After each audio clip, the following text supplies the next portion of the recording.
श्री रामकृष्ण लीला प्रसंग स्वामी शारदानंद जी द्वारा लिखित पाठ संख्या 142 भाव समाधि तथा दर्शन संबंधी कुछ बातें। समाधि मार्ग में कुंडलिनी की 5 प्रकार की गति।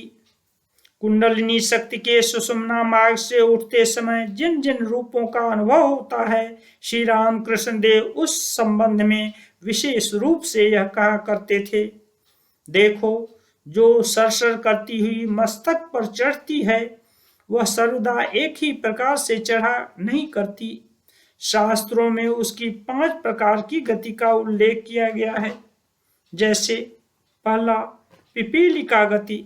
जिस प्रकार चींटियां अपने मुंह में खाद्य पदार्थ लेकर श्रेणीबद्ध और सुरसुराती हुई चलती हैं, ठीक उसी प्रकार पैरों से एक प्रकार की सुरसुराहट प्रारंभ होकर क्रमशः धीरे धीरे वह ऊपर की ओर चढ़ती जाती है। जो ही वह मस्तक में चढ़ जाती है, तत्काल ही समाधि लग जाती है। दूसरा, मंडूक गति। मेढक जिस प्रकार 2-3 बार उछल कर चलने के बाद रुक जाता है, पुनः उसी प्रकार 2-3 बार उछलकर फिर कुछ देर के लिए रुक जाता है, ठीक उसी प्रकार ऐसा अनुभव होता है कि कोई वस्तु पैरों से चलकर मस्तक में चढ़ रही है और उसके माथे में चढ़ते ही साधक समाधिस्थ हो जाता है। सर्प गति। सर्प जिस प्रकार लंबा होकर अथवा कुंडली के आकार में चुपचाप पड़ा रहता है, किंतु जैसे उसे शिकार दिखाई देता है अथवा वह भयभीत होता है, उसी समय टेढ़ी गति से वह दौड़ने लगता है, उसी प्रकार वह भी टेढ़ी गति से दौड़ती हुई मस्तक में चढ़ती है और वहां चढ़ते ही समाधि लग जाती है। विहंगम गति। चिड़िया जिस प्रकार एक स्थल से दूसरे स्थल पर जाकर बैठते समय भुर भुर करती हुई उड़कर कभी कुछ ऊंचे की ओर उड़ जाती है और कभी नीचे उतर आती है, किंतु कहीं भी विश्राम नहीं लेती, एकदम जहां बैठने का विचार है वहीं जाकर बैठती है, उसी तरह वह सीधे मस्तक में पहुंच जाती है तथा साधक समाधिस्थ हो जाता है। बंदर गति। लंगूर जैसे एक वृक्ष से दूसरे वृक्ष पर जाते समय हुप करता हुआ एक शाखा से दूसरी शाखा पर जा कूदता है, वहां से पुनः हुप करता हुआ दूसरी डाल पर कूदता है। इसी तरह 2-3 छलांगों में ही जहां जाने का पहले से उसने निश्चय कर रखा है, वहां पहुंच जाता है।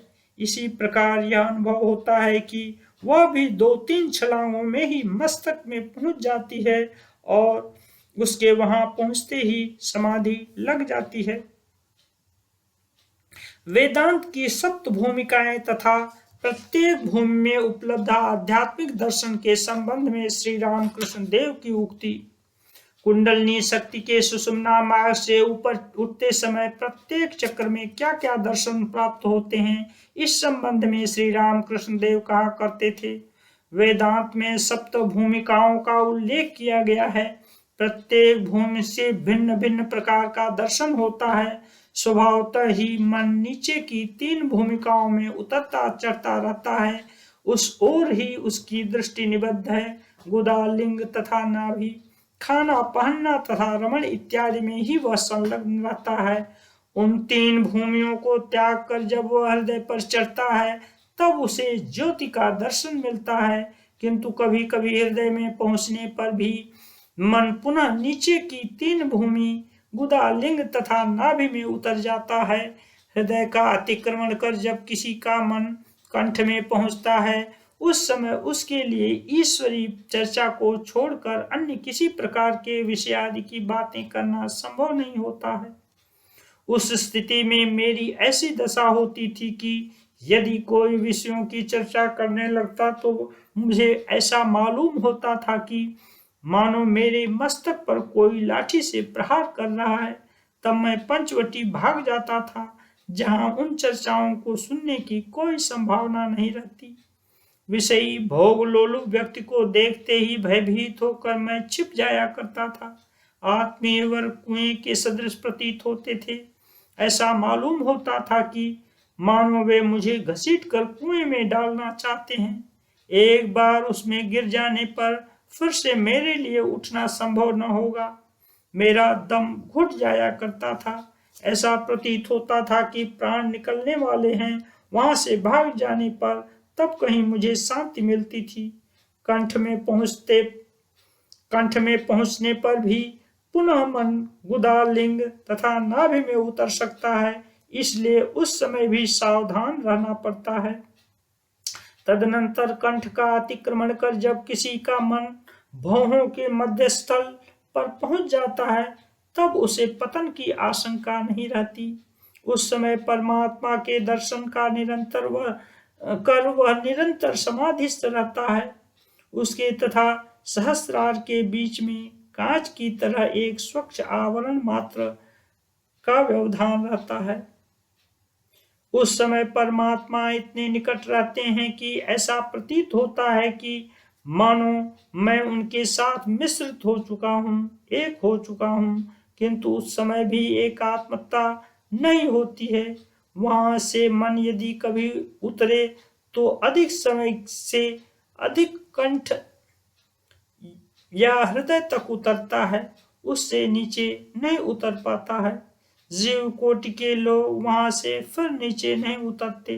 21 दिन तक निरंतर समाधि में लीन रहने के पश्चात वह पर्दा या व्यवधान दूर हो जाता है और उनके साथ वे पूर्णतया एकात्मता को प्राप्त हो जाते हैं। सहस्रार में परमात्मा के साथ संपूर्ण एकाकार हो जाना ही सप्तम भूमि में उठना है। श्री राम कृष्ण देव की सुनी हुई बातों को याद रखने की अद्भुत शक्ति। श्री राम कृष्ण देव को इस प्रकार वेद वेदांत योग विज्ञान आदि की बातों को कहते हुए सुनकर कभी कभी हम लोगों में से कोई कोई उनसे पूछ बैठते थे, महाराज आपने तो अध्ययन की और कभी ध्यान नहीं दिया, फिर ये बातें आपको कैसे विदित हुई? अलौकिक स्वभाव संपन्न श्री राम कृष्ण देव को यह अद्भुत प्रश्न सुनकर कभी असंतोष नहीं होता था। मुस्कुराकर वे कहने लगते, मैंने स्वयं अध्ययन नहीं किया है, किंतु बहुत कुछ सुना है। वे सब बातें मुझे याद हैं। दूसरों से अच्छे अच्छे पंडितों से वेद वेदांत पुराण दर्शन आदि मैंने सुना है। सुनकर उनके अंदर क्या है यह जान लेने के पश्चात उनको यानी ग्रंथों को डोरी से माला के रूप में गूंथ कर मैंने गले में डाल लिया है। यह लो तुम्हारा शास्त्र पुराण, मुझे शुद्ध भक्ति दो, यह कहकर माँ के पाद पद्मों में उन्हें डाल दिया है। श्री राम कृष्ण देव का सरल रूप से अद्वैत भाव को समझाना। वेदांत के अद्वैत भाव या भावातीत भाव के संबंध में श्री राम कृष्ण देव कहा करते थे, वह सबसे अंतिम बात है। कैसा है जानते हो? जैसे बहुत दिनों का पुराना नौकर है, मालिक उसके सद्गुणों से संतुष्ट होकर सभी बातों में उस पर विश्वास करता है तथा सब विषयों में उससे परामर्श किया करता है। एक दिन वह अत्यंत खुश होकर उसका हाथ पकड़कर अपनी गद्दी पर बैठाने लगा। अत्यंत संकुचित हो वह कहने लगा, आप यह क्या कर रहे हैं, यह क्या कर रहे हैं? परंतु फिर भी मालिक ने खींचकर उसे अपने पास बिठा लिया और कहा, अरे बैठ ना, तू जो है मैं भी वही हूँ, तू और मैं एक ही हैं। इस बात को भी ठीक उसी प्रकार समझना चाहिए। उस विषय में स्वामी तुरायानंद जी का दृष्टांत। हमारे एक मित्र किसी समय वेदांत चर्चा में विशेष रूप से संलग्न थे। श्री राम कृष्ण देव उस समय विद्यमान थे तथा उनके आकुमार ब्रह्मचर्य भक्ति निष्ठा आदि के लिए उनको विशेष प्यार करते थे। वेदांत चर्चा तथा ध्यान भजन आदि में निविष्ट हो जाने के फलस्वरूप हमारे वे मित्र जिस प्रकार पहले श्री राम कृष्ण देव के समीप आया जाया करते थे, वैसा बाद में कुछ दिन वे नहीं कर सके। श्री राम कृष्ण देव की तीक्ष्ण दृष्टि से यह बात छिपी नहीं रही। उक्त मित्र के साथ प्राय आने वाले किसी व्यक्ति को एक दिन दक्षिणेश्वर में अकेला देखकर श्री राम कृष्ण देव ने उनसे पूछा, अरे तुम अकेले कैसे? वह नहीं आया? उसने उत्तर दिया, महाराज आजकल वह वेदांत चर्चा में लगा हुआ है, दिन रात पठन तथा विचार विमर्श में निमग्न है, अतः समय नष्ट न हो इस भावना से ही वह संभवतः नहीं आया है। यह सुनकर श्री राम कृष्ण देव ने और अधिक कुछ नहीं कहा।